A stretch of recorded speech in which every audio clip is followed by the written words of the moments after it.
Hi friends, నేను మీ doctor Swapna Chekuri from Hyderabad women and fertility centre. Welcome to my channel. So ఈరోజు ఏంటంటే మనకు చాలామంది ప్రెగ్నెంట్ లేడీస్ అడుగుతుంటారు, పొట్టపైన స్ట్రెచ్ మార్క్స్ రాకుండా ఏం జాగ్రత్తలు తీసుకోవాలి, అసలు మనం దాన్ని ప్రివెంట్ చేయగలుగుతామా, ఆర్ఎల్స్ మా సైడ్ నుంచి ఏమైనా జాగ్రత్తలు తీసుకోవాలని అడుగుతుంటారు. దాని గురించి తెలుసుకుందాం. సో ఫ్రెండ్స్, బేసికలీ ప్రెగ్నెన్సీలో స్ట్రెచ్ మార్క్స్ అనేది అసలు ఎందుకు వస్తాయి? సో ఇనీషియల్గా మనకు ఫస్ట్ 3 మంత్స్ బేబీ గ్రోత్ ఏమంతగా ఉండదు, but 4th or 5th month onwards baby growth అనేది ఫాస్ట్గా పెరుగుతుంటుంది. అప్పుడు ఏంటంటే మనకు పొట్ట స్ట్రెచ్ అయ్యి స్కిన్ కింద ఉన్న కొలాజిన్ టిష్యూ ఏదైతే ఉంటుందో ఆ కొలాజిన్ టిష్యూ బ్రేక్ డౌన్ అవడం వల్ల మనకు స్ట్రెచ్ మార్క్స్ వస్తాయి. సో అదేంటంటే ఇట్స్ అ న్యాచురల్ ప్రాసెస్. ఇప్పుడు పొట్ట స్ట్రెచ్ అయినప్పుడు, ఓవర్ డిస్టెన్షన్ అయినప్పుడు డెఫినెట్గా లోపల కొలాజిన్ ఫైబర్స్ బ్రేక్ డౌన్ అవుతాయి. సో అదే కొంతమందికి ఏంటంటే లైక్ న్యాచురల్ టెండెన్సీ ఉంటుంది, కొందరికి స్కిన్ ఎలాస్టిసిటీ చాలా బాగుంటుంది. అలా కొలాజిన్ ఫైబర్స్ బ్రేక్ డౌన్ అయినా కానీ మనకు సూపర్ఫిషియల్గా స్ట్రెచ్ మార్క్స్ అనేది కనిపించదు. అది వాళ్ళది బాడీ తీరు బట్టి. బట్ మెజారిటీ అంటే ఆల్మోస్ట్ 90% వాళ్ళకి మాత్రం స్ట్రెచ్ మార్క్స్ పడడం అనేది గ్యారంటీ.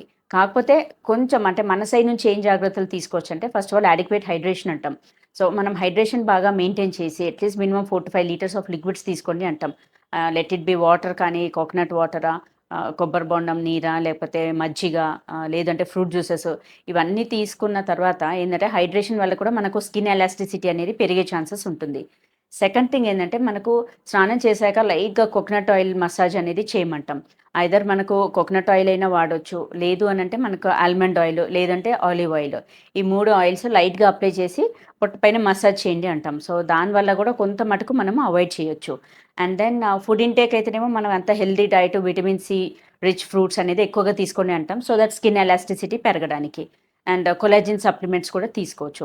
సో ఈ ఈ ఈ జాగ్రత్తలు తీసుకోవడం వల్ల ఏందంటే మనకు కొంత మటుకు మనం వీ కెన్ అవాయిడ్. బట్ మనకు కొందరికేందంటే ఎన్ని ప్రికాషన్స్ తీసుకున్నా కానీ స్ట్రెచ్ మార్క్స్ అనేది ఇన్‌వారియబుల్లీ పడుతుంది. సో యూజువల్‌గా ఏందంటే మనకు 1 ఇయర్ లోపల ఆ స్ట్రెచ్ మార్క్స్ అనేది గ్రాడ్యుయల్‌గా ఫేడ్ ఆఫ్ అయిపోతది. ఇనీషియల్‌గా చాలా డార్క్‌గా, వైట్‌గా, వెడల్పుగా ఉంటాయి. బట్ డెలివరీ అయిన తర్వాత ఏందంటే అవి నారో డౌన్ అయ్యి దగ్గరికి ముడుచుకుపోయి బ్రౌన్ కలర్ కాస్త రెడ్ కలర్ అవుతది. రెడ్ కలర్ కాస్త వైట్ కలర్ అంటే సిల్వరీ ప్యాచెస్ లాగా అవుతది. సో అలా మనకు స్ట్రెచ్ మార్క్స్ అనేది కొంత మటుకు మాస్క్ అవుతది. అండ్ దెన్ క్రీమ్స్ ఉంటాయని అడుగుతారు. చాలా ఆయింట్మెంట్స్ కానీ, క్రీమ్స్ కానీ ఉంటాయి. బట్ వీటన్నిటికంటే కూడా ఐ పర్సనల్లీ ఫీల్ మనకు కోకోనట్ ఆయిల్ కానీ, almond oil are olive oil అది చాలా బాగా పనిచేస్తుందండి. అది మీరు ట్రై చేయొచ్చు. కాకపోతే మనము ఇన్ని ప్రికాషన్స్ తీసుకున్నా కానీ ఇన్‌వారియబుల్లీ స్ట్రెచ్ మార్క్స్ అనేదైతే ఉంటుంది. So over a period of time ఇంకా అట్లాగే ప్రామినెంట్‌గా ఉన్నాయన్నా కానీ మనకు ఆల్వేస్ ఆప్షన్స్ అయితే ఉన్నాయి. అంటే లేజర్ ద్వారా మనం అది స్ట్రెచ్ మార్క్ రిమూవల్ అంటాం. అది లేజర్ ద్వారా పాసిబిలిటీ ఉంది. సో మన దగ్గర ట్రీట్మెంట్స్ అన్నీ కూడా అవైలబుల్ ఉన్నాయి. డెఫినెట్‌గా you can try out of those things also like laser treatments.